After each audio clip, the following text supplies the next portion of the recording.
Janard Trust here. In Jerome Powell's recent speech, he basically suggested that the Fed may cut rates. So in this video, I'm going to kind of break down the speech in a sense and also talk about top stocks that you must watch if the Fed does cut rates a little later this year. So Powell stated that although inflation remains above the Fed's 2% target, weakness in labor market, notably, basically the slower job growth, could trigger a rate cut soon. So the U.S. labor market in Q3 of this year shows moderate job growth, but signals ongoing restructuring in technical sectors and a cautious financial environment. So unemployment has remained steady around 4.2%, while monthly non-farm payroll gains have slowed compared to previous years, and significant job cuts persist in tech and retail sectors. Now, there is when it comes to the labor market employment trends, the non-farm payroll, employment increased minimally, with July showing a gain of only 73,000 jobs, and unemployment rate stuck at 4.2%. Healthcare and social assistance continue to expand, while government jobs, especially in the from a federal perspective, continue to decline. The average monthly job gain for all of 2025 is forecasted at about 132,800 jobs, down from previous projections reflecting softer growth in the labor market. Now, tech sector layoffs, right, from a sector breakdown of each of them, reached 76,214 year to date, a 27% rise over last year as companies aggressively reorganized in response to AI automation. Tech job losses are focused on middle management and traditional IT roles, but there is continued strong demand for specialists in AI, cybersecurity, and cloud computing. So in regards to financial institutions like Bank of America and Chase, they're basically actively hiring tech roles, advanced tech roles, indicating selective sector strength. From a financial and economic perspective, they're signaling, right, real GDP growth is expected to be 1.3% for Q3 of this year, which is modestly higher than previous, forecasts, but still marking cautious optimism. Retail sector job cuts soared 255% year over year due to tariff pressures and inflation, revealing consumer sector strain.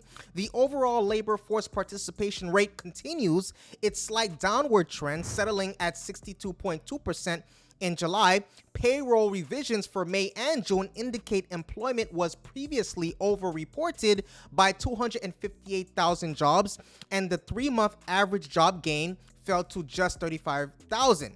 He emphasized that the current restrictive policy stance is under review and the Fed would proceed cautiously, balancing employment risks against persistent inflation threats. The Federal Reserve's restrictive policy, basically involves setting higher interest rates to slow economic growth and keep inflation in check, primarily by making borrowing more expensive and reducing the availability of credit. So this stance is the opposite of an accommodative policy, which aims to stimulate the economy through lower rates. Now, restrictive policy.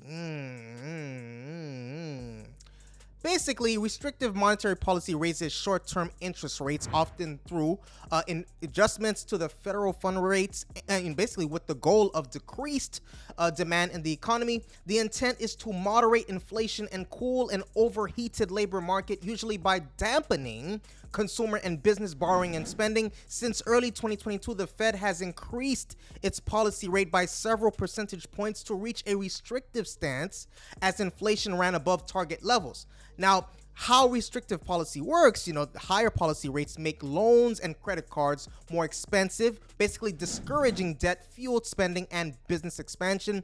This reduction in credit and demand is expected to slow price increases, inflation, and help restore balance to the economy.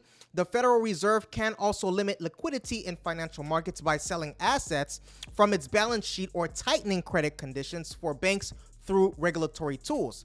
So the Fed, the Federal Open Market Committee, the FOMC, decides when policy should be restrictive, then instructs the New York Fed to implement those changes in market operations. Basically, some of the tools include setting, target ranges for the federal funds rates, using liquidity backstop programs like the discount window and repo facilities, and making balance sheet adjustments through asset sales. These steps influence short and long-term interest rates, asset prices, and ultimately employment and inflation. Now, from a historical context, right, when it comes to broader effects, aggressive restrictive policies in the past, like those under Paul Volcker in the early 1980s, led to economic slowdowns and higher employment, but succeeded in taming runaway inflation. So the Fed must balance restricting inflation with the risk of stifling growth and increasing unemployment, sometimes reconsidering when, to pivot policy as economic conditions evolve. When it comes to inflation and tariffs, that perspective of his point, the federal chair, reserve chair, Jerome Powell, basically warned that tariffs such as those imposed under the Trump administration are causing upward pressure on inflation and could lead to a temporary rise in consumer prices. So Powell noted that the effects of tariffs on prices are clearly visible now and are expected to accumulate over the coming months, though there is significant uncertainty about their timing and magnitude.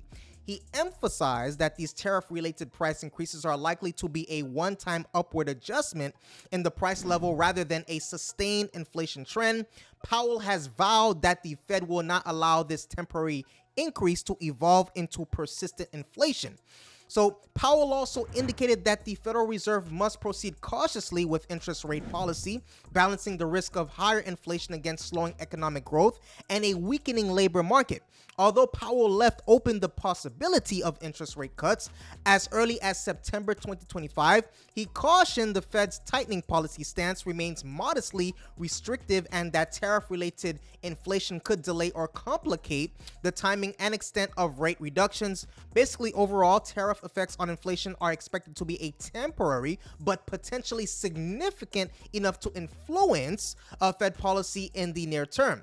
So the Federal Reserve's policy being data dependent means that it bases its decisions on current and incoming economic data with the goal of fulfilling its dual mandate, achieving both low inflation and maximum employment. This dual mandate, which was set by Congress, guides the Fed in promoting a strong economy by balancing very two goals, right? Low inflation, number one, basically price stability, targeting about 2% inflation over the longer run. This stability helps consumers and businesses plan and make sound financial decisions without worrying about volatile, prices. And number two, maximum employment, right? Which is interpreted as the highest sustainable level of employment or lowest unemployment the economy can support without triggering inflation pressures. This level varies based on economic conditions and is not given a fixed numeric target. So the market reaction after Jerome Powell's speech at the Jackson Hole Symposium, and notably, basically it was positive, right? And optimistic about potential interest rate cuts, U.S. major stock indexes surged, with the S&P 500 raising over 1.5%, breaking a recent losing streak. The Dow Jones and NASDAQ basically each climbed nearly 2%, powered by hopes of a Fed rate cut in September. 10 out of 11 S&P 500 sectors gained, led by healthcare and real estate, as investors read Powell's comments about a weakening labor market and inflation risk as supportive of easier monetary policy. Bonds rallied and treasury yields falling, and the U.S. dollar weakened amid increased bets on a rate cut. Market pricing now reflects about 70% chance of a 0.25% rate cut in September, with some anticipation of up to 2 cuts by year end. Global equities in Europe and Asia also rose, signaling widespread optimism for lower U.S. rates. Powell's speech balanced caution on labor market risks and persistent inflation, while suggesting the Fed may reassess its approach to policy easing soon, though he stopped short of promising any immediate cuts. So the Federal Reserve's updated framework, policy announced in August 2025 marks a shift back toward a more traditional approach focused on promoting price stability while maintaining a balanced pursuit of a dual mandate. a maximum employment and stable, basically stable prices. So some of the key elements of the update include removing the prior emphasis on a low rate environment and the make-up inflation strategy introduced in 2020, instead returning to a flexible inflation targeting approach reflecting more conventional monetary policy principles. The revision addresses the changed economic environment over recent years,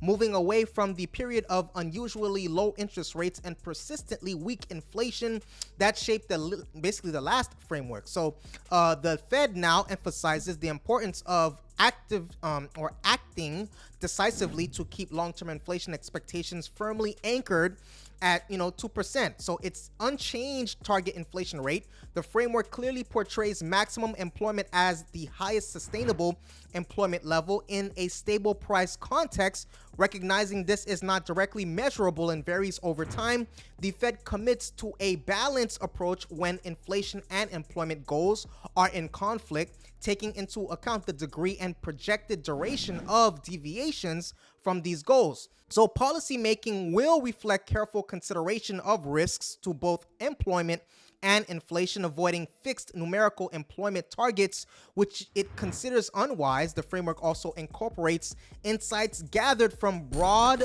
public engagement and academic research during this review cycle. The Fed plans to continue reviewing its monetary policy framework roughly every 5 years to ensure robustness across diverse economic conditions. So that's basically, the gist of the speech, market reactions, the world reactions, etc. But okay, the Fed cuts the rates, but the real value in the Fed cutting the rates is one of them is taking advantage of stocks, right? And some of the top stocks that you're gonna want to look into, are basically those that benefit from lowering borrowing costs and increased consumer spending, like the communication sector. AT&T is favored for its stable dividend and reduced debt, making it attractive in a lower rate environment. Verizon Communication, which is another large U.S. telecom company heavily invested in 4G and 5G networks and content/media services, has a strong dividend yield of 0.06%. So you're going to want to look into that.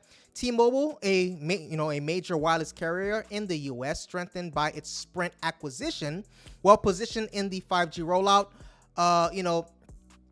Communication services like SPDR Fund, which is and basically an ETF that tracks the communication services sector and includes leading companies, good for diversified exposure. You have CCOI, Congent Communications, whatever you want to call it, which is a telecom services firm focused on high-capacity internet traffic, potentially benefiting from expanded network usage. You have Iridium Communications, which is a satellite communications with growing government contracts and service revenues. Other, communication stocks, you have Alphabet, the Google, right, and Meta platforms, right? Meta is the major players in internet communication and advertising. You're going to also want to look into the financial sector. Regional banks like First Horizon could benefit from increased demand for loans and mortgage due to cheaper credit. Fifth Third Bancorp benefits from expanding NIM and loan portfolio growth, especially in mid-market commercial loans. It has strong capital ratios and share buyback plans supporting its bullish outlook. You have Co-America Inc., which is an asset-sensitive regional bank poised to benefit from rising loan yields relative to deposit costs with expected EPS growth and a high dividend yield. Citizens Financial Group, repositioning towards higher yield commercial loans with a solid capital position and strong EPS growth projections. Capital One Financial, positioned well due to large deposit base and recent acquisitions of Discover Network, ready to benefit from potential loan growth and improved net interest margins in a lower rate environment. You have First Horizon, which is a mid-sized regional bank likely, to gain from increased demand for business and consumer loans with strong performance and solid, outlook. Another sector is the consumer discretionary, stocks that, lead to gains as lower rates increase consumer disposable income. Some technology stocks that you're gonna want to look into, are really, they're really poised because of AI, like Nvidia, which is basically a leading AI and data center company with strong growth potential, often rising significantly. After rate cuts, it's a major player in the artificial intelligence space and semiconductor industry. PayPal, which is a top fintech stock benefiting from lower borrowing costs and partnerships that expand its ecosystem. Interactive Brokers and Robinhood, which is, fintech brokers positioned to benefit from increased market activity due to cheaper borrowing. Apple, which continues to expand payment ecosystems and benefits from innovation and strong consumer demand. Basically other notable mentions, you have Fiserv, which is, Uber and companies involved in the semiconductor manufacturing growth. So another thing that you're going to want to look into is defensive stocks, right? And healthcare stocks. So Cardinal Health, which is a major pharmaceutical and medical, products distributor with strong growth prospects and effective cost management, could benefit from improved earnings and demand in healthcare services despite possible Medicaid cuts. Cencora, whatever you want to call it, which is a drug wholesaler formerly AmerisourceBergen, showing rapid growth driven by demand in diabetes and weight loss medicines and solid profit growth expectations. It focuses on specialty drugs and acquisitions that may help shield from Medicaid reductions. You have Hinge Health, which is a healthcare software company focusing on musculoskeletal care with strong revenue growth after its IPO. It's positioned to grow in partnerships with self-insured employers and Medicare Advantage. You have the Gilead Sciences, whatever you want to call it, known for antiviral medications, especially in HIV and COVID treatments. Although partially exposed to Medicaid cuts, the company exhibits solid earnings growth and a promising outlook. You have Eli Lilly, Merck, Amgen, Pfizer, Stryker. These large pharmaceutical and biotech companies are recognized for growth potential supported by robust product pipelines and acquisitions. Many analysts have buy ratings on these names for 2025. ETFs such as, healthcare select sector, SPDR fund, the XLV, and JP Morgan, healthcare leaders ETF provide diversified exposure to top healthcare companies. Some of the top defensive, stocks that you're going to want to watch is, consumer staples like Coca-Cola, Colgate, Palmolive. These companies are known for stable demand and dividends. They offer shelter during economic uncertainty and benefit from lower borrowing costs if the Fed cuts rates. You have the utility sector like Atmos Energy Corporation, Fortis Inc., Entergy Corporation, Northwest Natural Holding Company. Utilities are low beta stocks with steady dividend yields. They often outperform in rate cut cycles as capital costs drop and demand is stable. In the healthcare sector, right, although specific healthcare stocks, they're not typically on the high compared to others.